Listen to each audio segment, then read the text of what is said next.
messieurs, bonsoir, bienvenue au sommaire de ce journal. Le ministre des Affaires étrangères rencontre à Rome son homologue italien, s'entretient avec le représentant spécial du secrétaire général de l'ONU pour la Libye, mais aussi avec le vice-président du Conseil présidentiel libyen en marge de sa participation à la 3e conférence internationale Rome-Méditerranée Dialogue.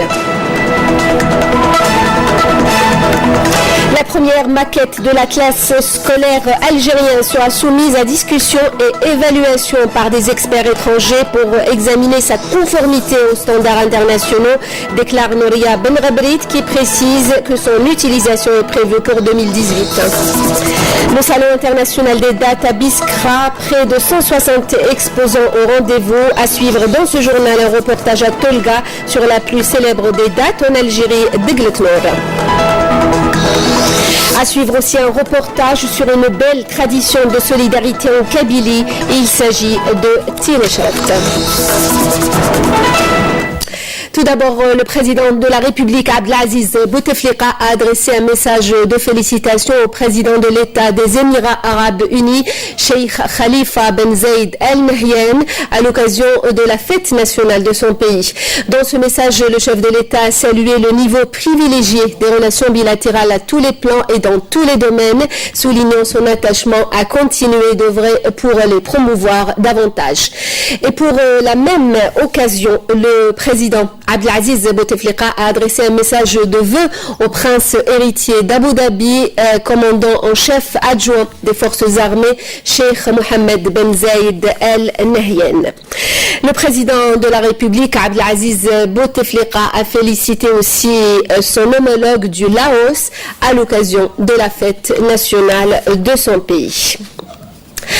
À Rome et en marge de sa participation à la 3e conférence internationale Rome-Méditerranée Dialogue, le ministre des Affaires étrangères, Abdelkader Ramsahel, a eu un entretien avec son homologue italien, Angelino Alfano. Les deux ministres ont souligné l'impératif d'une concertation régulière entre les deux pays en vue de juguler le fléau de la migration qui continue de mettre en péril la vie de milliers de personnes. Le chef de la diplomatie algérienne s'est entretenu ce samedi avec le représentant spécial du secrétaire général de l'ONU pour la Libye, Rassen Salamé. Msahel a réitéré le soutien ferme de l'Algérie aux efforts des Nations Unies pour le règlement de la crise libyenne dans le respect de son unité, sa souveraineté et son intégrité. Le responsable onusien a remercié de son côté l'Algérie pour son rôle stabilisateur dans la région et en Libye. Toujours dans la capitale italienne, le ministre des Affaires étrangères, Abdelkader Msahel, a rencontré le vice-président du Conseil présidentiel libyen, Ahmed Maïtir, qui a salué le rôle positif de l'Algérie dans la recherche d'une solution politique à la crise en Libye et sa solidarité avec le peuple libyen.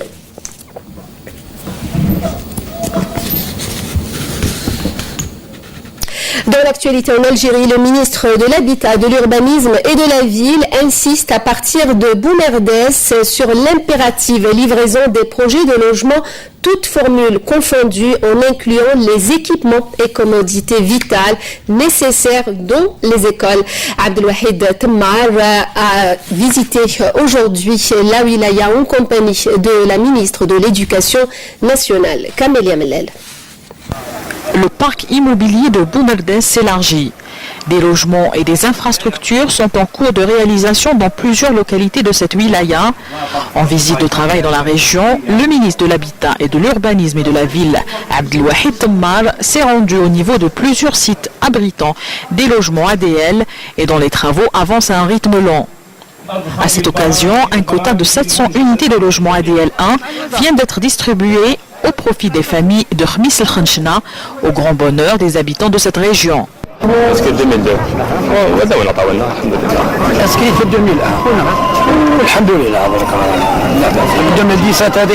Des cités propres dotées d'espaces verts et d'infrastructures d'accompagnement et des citoyens satisfaits, ce sont là des conditions sur lesquelles insiste à chaque fois le premier responsable du secteur. J'insiste à chaque visite sur l'importance de réceptionner ces habitations avec les infrastructures d'accompagnement nécessaires.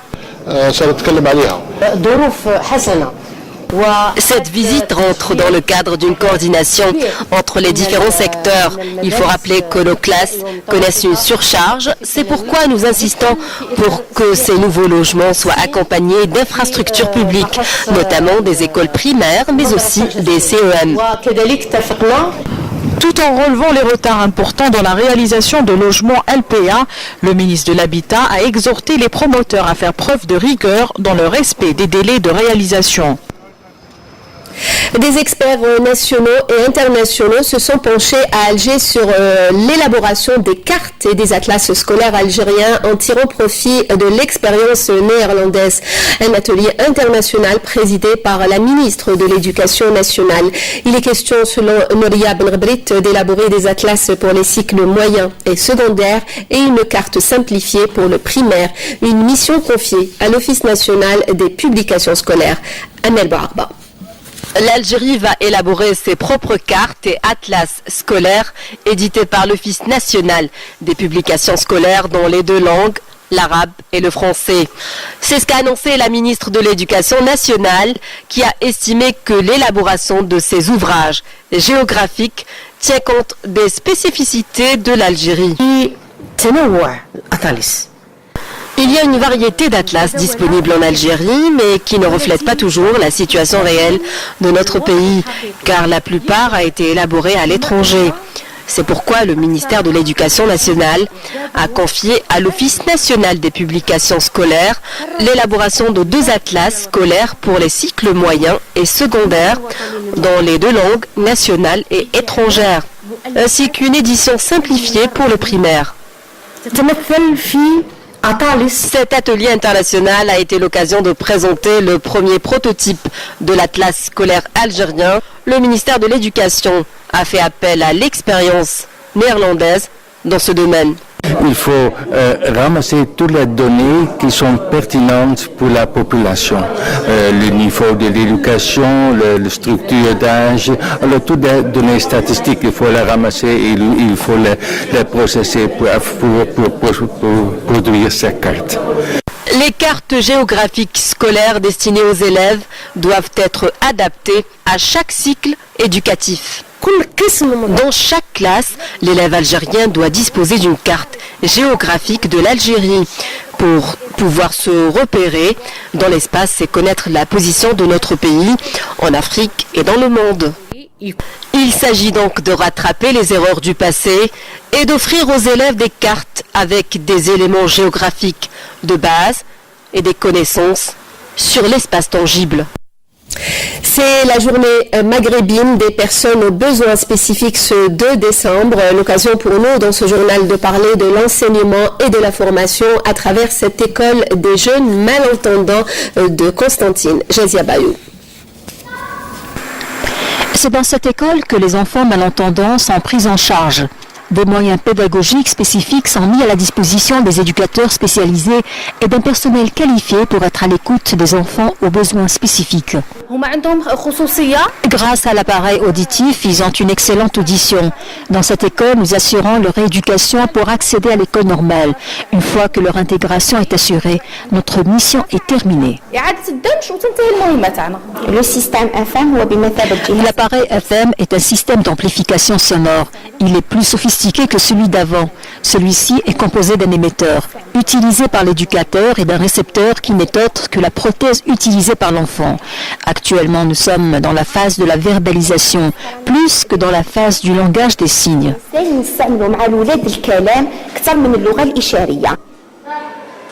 Hélas, l'éducation auditive dans cette école connaît quelques entraves. La majorité des éducateurs ne perfectionnent pas le langage des signes. C'est pourquoi nous demandons aux autorités concernées de mettre à notre disposition un dictionnaire ou un glossaire pour nous faciliter un peu la tâche.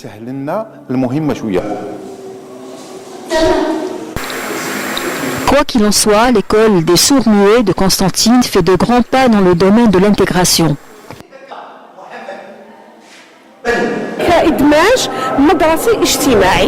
C'est une intégration socio-éducative. Nous avons déjà plusieurs classes pour le niveau moyen et une classe secondaire scientifique.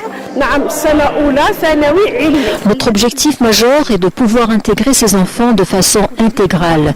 L'handicap peut être dépassé. L'enfant pourra à ce moment-là accéder à l'université et pourquoi pas trouver un emploi par la suite. Pour une meilleure intégration et pour un enseignement facile dans cette classe de sourds-muets, des méthodes pédagogiques audiovisuelles ont été récemment intégrées au profit de tous ces bambins.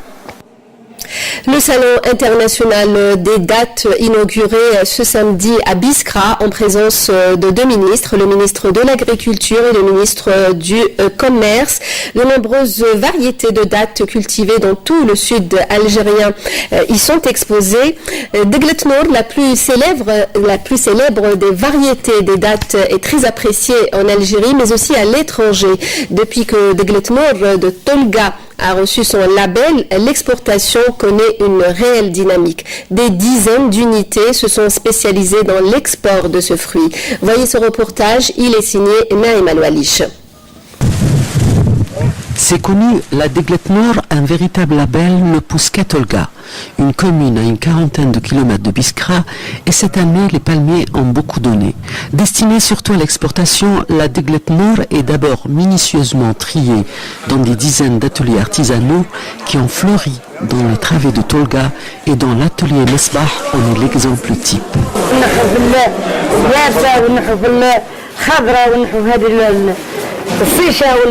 ودبلة نور الزينه نتاع الصندوق نتاع الكرتون ندسوا فيه وحده نكرزوا معاه في التمر نجوا الصباح ونروحوا العشيه. C'est ici que des petites mains laborieuses trient, pèsent, emballent la marchandise avant qu'elle ne soit affrétée aussi bien en Asie, en Amérique qu'en Europe. À chaque fois, nous avons un nouveau client. Pour cette année, c'est le Canada, la France et l'Angleterre. Le Maghreb aussi. Je viens de recevoir une nouvelle proposition et je ne dis jamais non. La demande extérieure est plus forte que celle intérieure.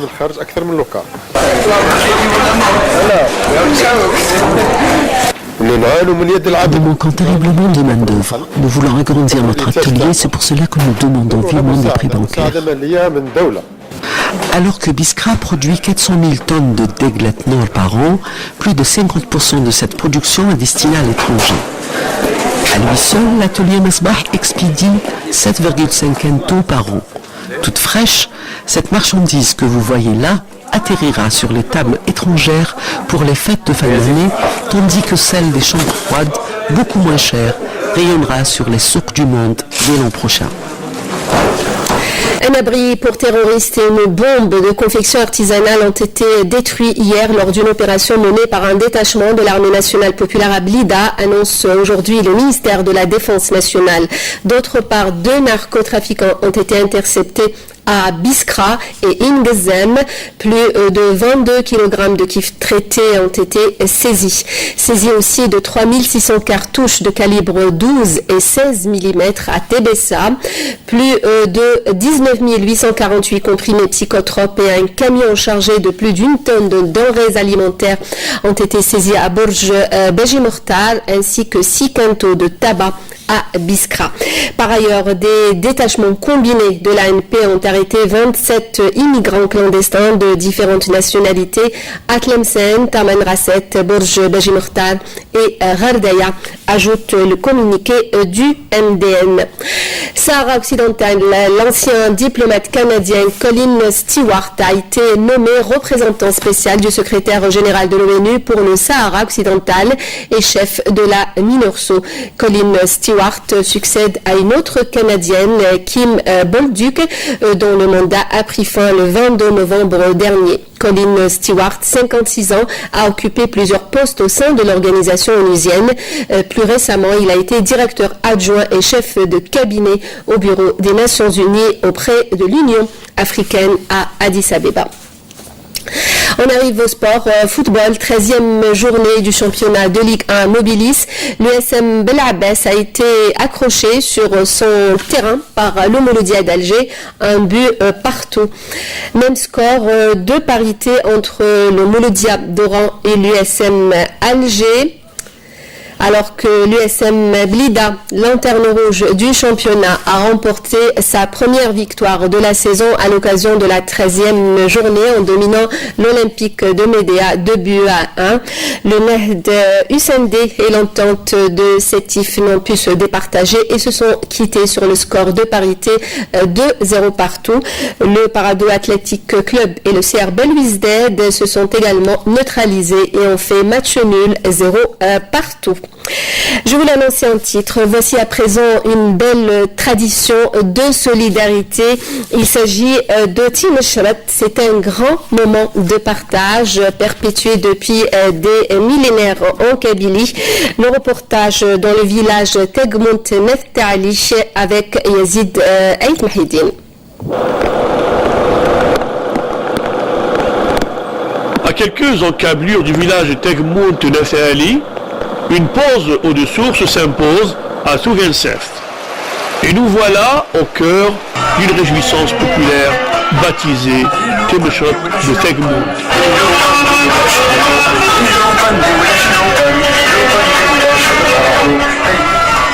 Un événement hautement symbolique perpétuant les valeurs séculaires de solidarité et de générosité. Timeshrat, c'est une culture très ancienne, c'est une tradition qui sédimente la population.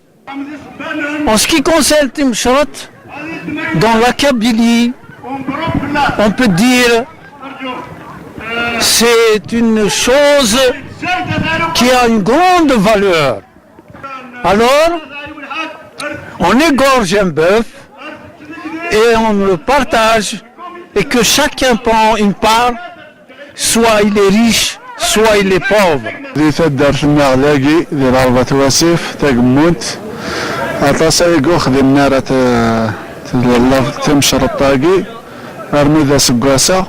Ça fait plaisir. Cet acte de sacrifice puise ses racines dans cette Méditerranée millénaire et projette ses valeurs de fécondité et de solidarité.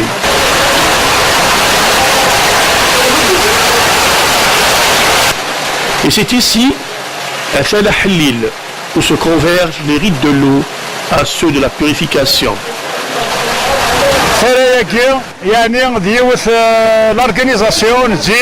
يقلان اللي كوميتي دو فيلاج كوني تقموتنا ثاني يتخدمون يعني الريسبونساب كيميرن يعني قرن لمين تجمعيت ضبرنا سليماناكيا 1927 وثناياكيا مازاليت يعني ارسكا كل يوم من تدارت وقنا يعني نخدم مثلا طرتيا وثناياكيا نحس فيه يعني نصناياسي ونبزر مقر. Les bénévoles de cette paisible contrée de Mechelek ont réussi leur action, des actions bien cotées dans la bourse de la solidarité, au grand bonheur des 150 familles d'Ethali Wouloud.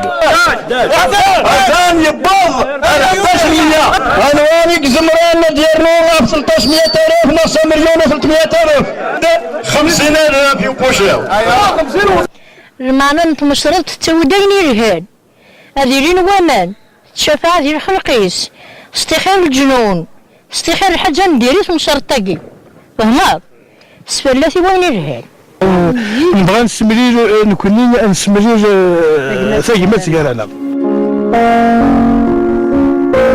Un vaillant village martyrisé en 1956 qui a vu ses enfants évacués durant la sanglante nuit coloniale retrouve aujourd'hui sa symphonie pastorale et retisse les liens entre ses habitants qui sont revenus de Souguer, de Ouessera, d'Alger et des autres régions d'Algérie.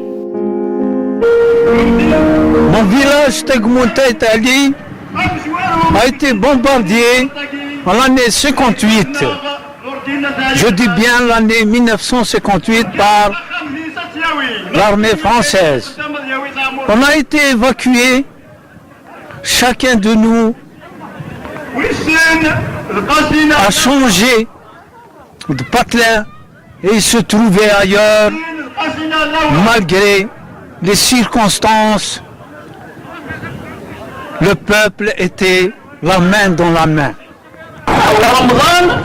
Après la pluie, le beau temps. Le mois de Fourard inspire M. Halaouti, la mascotte du village.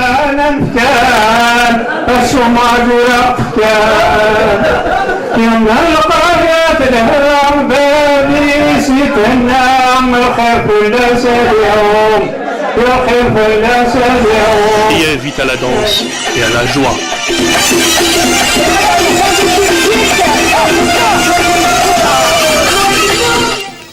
Ainsi s'achève ce journal, le rappel des principaux titres.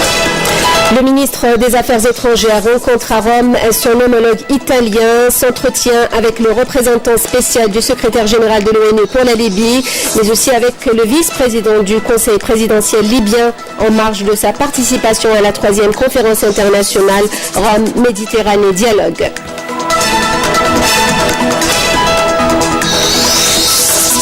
La première maquette de la classe scolaire algérienne sera soumise à discussion et évaluation par des experts étrangers pour examiner sa conformité aux standards internationaux, déclare Nouria Benrabrit, qui précise que son utilisation est prévue pour 2018. Le Salon international des dates à Biskra, près de 160 exposants au rendez-vous. Nous avons suivi un reportage à Tolga sur la plus célèbre des dates en Algérie, Degletnour.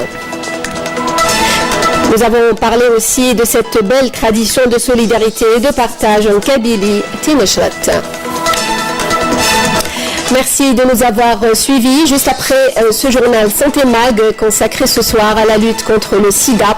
Pour le journal, retrouvez à 20h l'édition en arabe. Pour demain, Friel Assari à midi, à 19h, Zohir Ben Dimred. Merci de nous rester fidèles. Très bonne soirée sur Canal Algérie.